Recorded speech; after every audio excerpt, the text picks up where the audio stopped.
चौथे सप्ताह के छठे दिन का प्रस्तुतिकरण। छठे दिन में हमें जो हमने पढ़ाया है उसका मतलब उसका रिवीजन करना है। उसको हम जितना भी हमने पढ़ाया है जो कुछ भी उसका रिवीजन करना है। तो सबसे पहले तो हम अपने क्लास में जाएंगे, बच्चों से कविता, अगर हम बच्चों की क्लास की शुरुआत कविता से करते हैं तो बच्चे ज़्यादा खुश रहते हैं और बड़े मन से पढ़ाई भी करते हैं।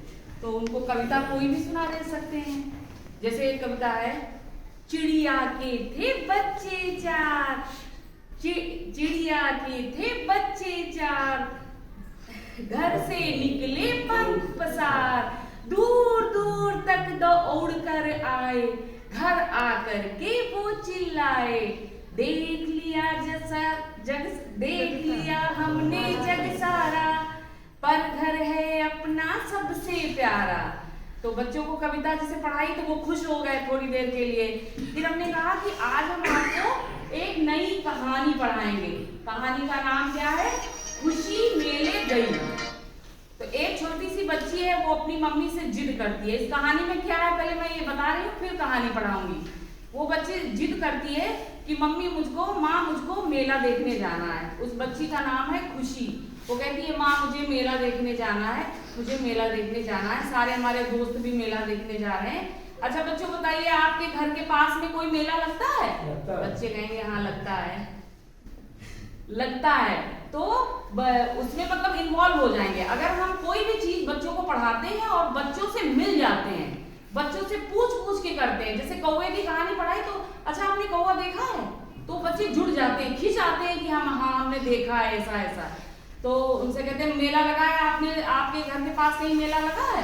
तो कहते हैं हाँ मैम लगा है। आप लोग गए हैं? कहे हाँ गए हैं। इसी तरह एक छोटी सी बच्ची है, वो अपनी माँ से कहती है कि माँ मुझे मेला देखने जाना है। फिर वो जिद करती है, हमारे दोस्त लोग भी गए हैं, फिर माँ उन्हें मेला दिखाने ले जाती है।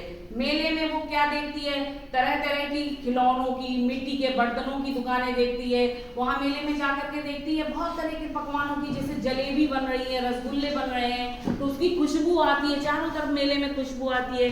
बड़े बड़े झूले लगे हुए हैं, ये सब वहाँ देखती है। और कुछ थोड़ा बहुत खाती पीती भी है। खाने में वो एक दुकान पे देखती है, बाहर आम लगे हुए हैं, आम लटक रहे हैं, तो वो जाकर के कहती है मैंगो शेक वहां पर पीती है मम्मी और बिटिया दोनों लोग। और उसके बाद कुछ थोड़ा बहुत घर के लिए सामान खरीदते हैं और घर वापस आ जाते हैं। आप कहानी समझ में आई? अब आपको इसमें हम पढ़ा रहे हैं। अब देखिए, खुशी मेला देखना चाहती थी, माँ उन्हें मेला दिखाने ले गई। मेले में बहुत सी दुकानें सजी हुई थी, अलग अलग तरह पकवानों की खुशबू चारों ओर फैल रही थी। मेले में बहुत तरह के पकवान थे, गरम गरम जलेबी बन रही थी, टिक्की थी, पकौड़ा थे, समोसा थे, तो उनकी सबकी खुशबू आ रही थी। खुशी ने रंग बिरंगी चूड़ियां, मेले में काय की दुकानें थी?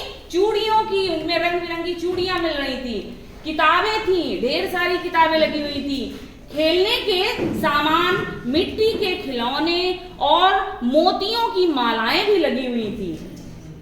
खुशी ने कई तरह के झूले भी झूले, दोनों ने एक गिलास मैंगो शेक भी पिया।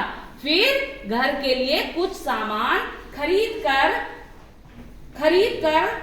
ले आए और दोनों लोग वापस लौट आए। आज खुशी का मन गदगद था। मेले जाकर के वहां खूब झूले, तरह तरह की मिठाइयां खाई, अपने मन के सामान खरीदे, तो वो दोनों बहुत खुश थे। तब बच्चे ये कहानी सुनते हैं। उसके बाद का हमारा टॉपिक होता है कि हम बच्चों से प्रश्न पूछें। तो हम बच्चों से पूछते हैं, अच्छा बताइए खुशी किसके साथ में मेला देखने गई थी? बच्चे बताएंगे अपनी मम्मी के साथ में। खुशी ने मेले में क्या क्या देखा बताइए? तो वो बताएंगे कि हमने कई तरह की दुकानें देखी। फिर उन्होंने मेले में क्या क्या खाया? मैंगो शेक पिया। उन्होंने कहा क्या क्या खरीदा? बहुत सी चीजें खरीदी। और इस तरह से वो बच्चे प्रश्न बताएंगे।